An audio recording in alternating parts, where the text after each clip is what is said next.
Hey everyone, welcome back to our channel where we help you troubleshoot and fix common tech issues with your smart home devices. Today, we're diving into the iRobot Roomba error code C520 on the 2025 models. If your Roomba is flashing this code and refusing to clean, don't worry, it's often an easy fix that you can handle at home. Let's get started. First off, what does error code C520 mean? This error typically signals problems with the Roomba's sensors, brushes, or wheels. It could be due to dirt buildup, a jammed wheel, or even a software glitch. The good news is that most cases are resolved with some basic maintenance. Step 1. Power down your Roomba. Unplug it from the charger, remove the battery if possible, and let it sit for about 30 seconds. This simple reset can clear temporary glitches. Once it's off, inspect the brushes and wheels for any tangled hair, debris, or blockages.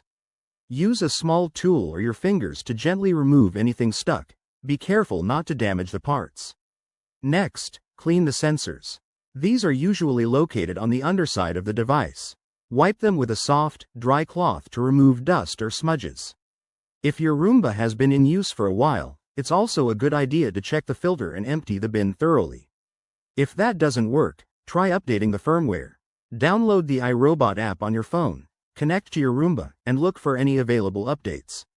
Sometimes, a simple software refresh fixes these errors. If you've tried all that and the error persists, it might be time to contact iRobot customer support.